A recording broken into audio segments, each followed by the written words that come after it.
Most people think you need over $1 million to buy anything decent inside Toronto. When you look at the average detached home sitting at 1.3 million, that feels true. But there are 5 specific neighborhoods most people relocating to Toronto have never even heard of, where you can still get into a detached home for under 900,000 and still be inside Toronto. Not Oshawa, not Hamilton, Toronto. One of these 5, number 3 on this list, surprises every single buyer I work with. I'll show you exactly why in a few minutes. I'm Jordan Abrams, Toronto real estate agent, 9 years in this market, and I work with buyers and families relocating here every single week. I know these neighborhoods street by street. Let's get into it. Number 1, Weston. Right here, northwest Toronto, just above the 401. Detached homes are going in the high 700s to low 800s right now. That's a solid entry point for an area that's constantly developing. We live not too far from here, just a bit southeast. But I have friends and family near the area, and it's really great. The parks and trail system run all the way down to the Humber River and right down to the water, just west of High Park. My cousin lives near here and they love biking. The biking trails are some of the best in the city, and you can get around quite well without a car. What most people don't know about Weston is it's sitting directly on the Kitchener GO line and the Up Express. Fast, direct shot downtown. There are also tons of TTC buses in the area, as well as the newly opened LRT. The LRT runs all the way east and west across Eglinton throughout the city.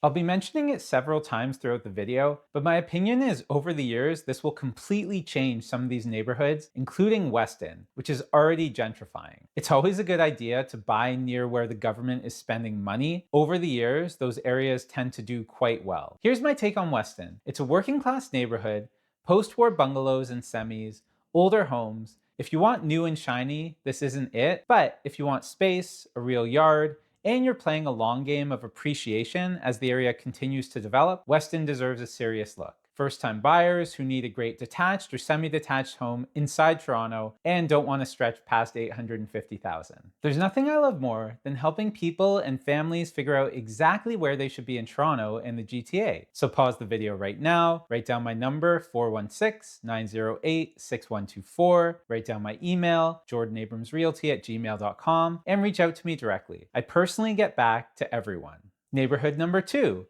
the Black Creek and Jane and Finch corridor. Now, Jane and Finch has a reputation, and it's been around since I was growing up. Frankly, that area has been quite bad, and some of it has been earned historically, but most of it's outdated, and the data tells a different story than the headlines. Detached homes are selling in the low to mid 700s, which is the lowest entry point for a detached home anywhere in Toronto. So what's changed then? Well, the Finch West LRT is now running. Significant infrastructure investment has been happening in the area for several years. You also have York University right nearby, which is always going to attract students. Now, I want to be clear, the variance within this neighborhood is significant. Some streets I'd recommend to a client without hesitation, others I'd steer you away from. This is not a neighborhood where you can buy without doing deep homework street by street. Call me before you make those decisions. So who's this area for? I'd say buyers with the longest time horizon and the tightest budget constraint. If your ceiling is realistically 750 and you need to be inside Toronto in a detached, this is your area. Number 3 is one I wasn't expecting to rank this high, but after looking at the numbers, it was impossible to leave off. Here's why. Neighborhood number 3, Scarborough. Specifically the Clairlea and Oak Ridge pocket around Warden and St. Clair. Not all of Scarborough, that's too broad a brush. I'm talking about this specific area right here on the map. Detached homes in this pocket go for 800 to 900,000. Post-war bungalows with wide lots, established tree-lined streets. This area has some of the best transit access in the entire East End. Warden subway station is right there. The Scarborough Rapid Transit improvements are coming to this corridor. Good schools nearby, parks, the bluffs are only 10 minutes south.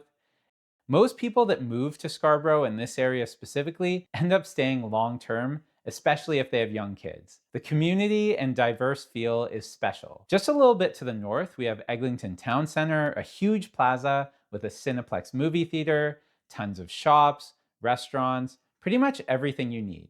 You're also only one major street south of Eglinton where the LRT runs. the best value per dollar on the entire list. Quick question before we get to number 4.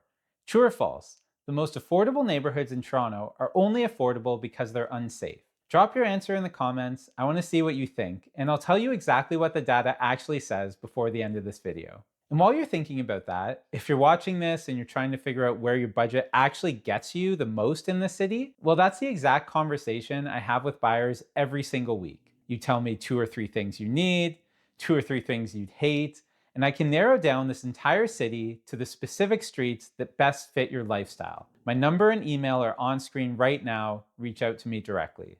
Neighborhood number 4, Humberlea-Pelmo Park in Northwest Toronto. Right here, sandwiched between Weston Road and the Humber River. This one surprises people, and I think it's one of the most underrated pockets in the entire city right now. The 401 is just south of here, running east and west. And then the 400, which in my opinion runs much better than the 404 and the DVP on the east end if you're trying to go north-south. And if you're trying to head up to cottage country or get out of the city entirely, it's the ideal spot to be in. Detached homes in the high 700s to mid 800s, and the houses are actually in better condition than most areas at this price point. Renovated bungalows, some newer builds starting to pop up. The Humber River Trail system runs right through it. Beautiful green space for a neighborhood at this price. A lot of young families who have been priced out of the Junction and Roncesvalles, but want the same West End community feel at almost half the price. The Junction looked exactly like Humberlea does right now about 15 years ago, so draw your own conclusions. So before we get to number 5, this is the neighborhood I personally believe represents the single best value in all of Toronto for a buyer in 2026. And I'll tell you exactly why the timing on this one is specific to right now, this year, and won't be the same conversation in even 12 to 24 months. Neighborhood number 5, Eglinton East and Scarborough Village. Here's why this is such a good spot to buy specifically for 2026. Detached homes range from $800,000 to $950,000 depending on the specific street. Already solid, but here's what changes the entire equation. The Eglinton Crosstown LRT, after more than 2 decades of construction, and I watched every year of it from Midtown, that line is finally operational. It runs all the way out to Kennedy Station, connecting directly to the Scarborough core. Every single time rapid transit comes to a Toronto neighborhood, values move. We've seen it happen in Leslieville, in the Junction, along Shepherd. The buyers who get into Eglinton East right now, before that transit premium fully hits, are the ones who are going to be looking very smart 5 years from now. If we look at Scarborough Village specifically, mature lots, detached homes, real neighborhood character, the water is not even that far, and just like a lot of other neighborhoods on this list, and Toronto in general, you can't go too far without a park or trail system nearby. If you're a first-time buyer in Toronto in 2026 with a budget under $1 million, consider the transit story, the price point, and the neighborhood quality. This is the best value in the city right now. Every single one of these 5 specific neighborhoods has streets I'd point you towards and streets I'd tell you to avoid. I've lived here my whole life and I know the city that well. That's the conversation you can't have with a map video. That's the one you have with me. And there's nothing I love more than helping people and families figure out exactly where they should be in Toronto and the GTA. My number is 416-908-6124. My email is jordanabramsrealty@gmail.com. Reach out to me directly. I personally get back to everyone. And by the way, that true or false question I asked earlier, the answer is false. Every single neighborhood on this list has crime statistics at or below the Toronto city average. Affordable in the city means location, not safety. Remember that. Now, before I close this out, a lot of people are watching this are also asking whether these areas are actually good investments or just good places to live.